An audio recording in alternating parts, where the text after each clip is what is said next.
Hello po mga katropa, magandang umaga po sa inyo, araw po ng linggo. Pakikita ko po sa inyo ito pong tinanim ko pong sili.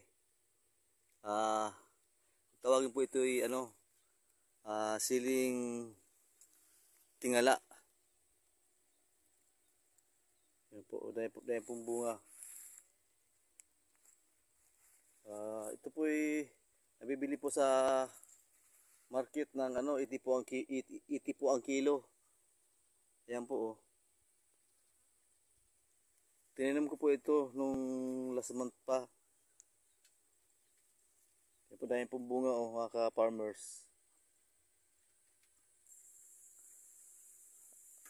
Ito po inaabunuhan ko rin ka-farmers para po talagang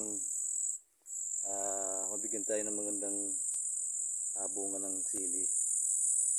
Marami po yan.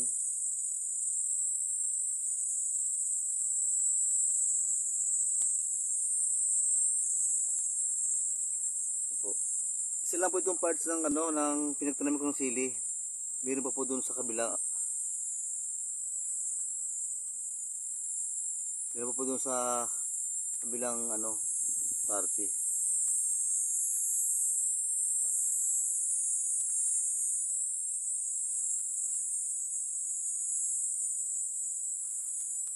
Yan po. Ay po mamaya po yung yung puno po niyan ay gagamasan natin. Tapos didiligan natin. Tuwing hapon po at umaga ang dili po niyan ng mga siling tingala po na yan. Excuse me po. Mga katropa, meron po pala akong papakita sa inyo yung bali po gamot po sa ubo. Mga katropa. Ito po yun.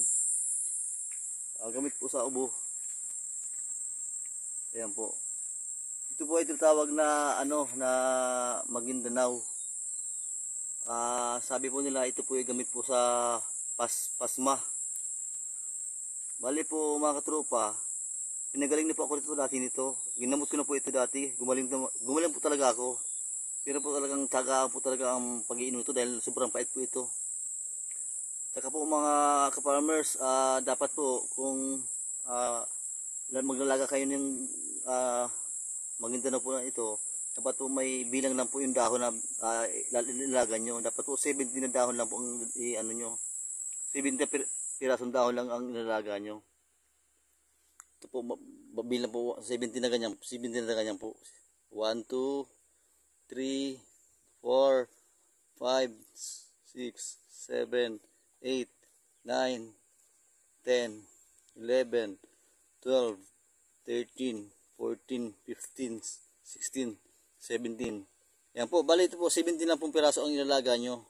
Tsaka po dapat po, bago nyo po ilaga ay hugasan po muna.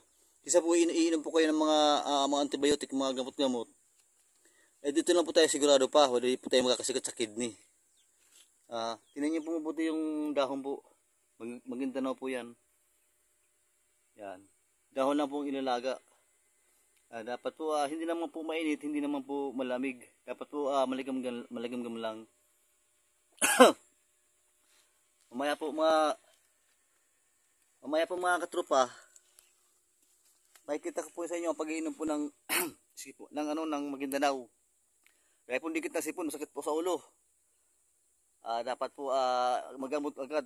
Lalo na po madaling araw, gabi, hindi po makatulog. Sobra po sakit sa ulo. Maguindanao po. Gamot po sa pang-pasma.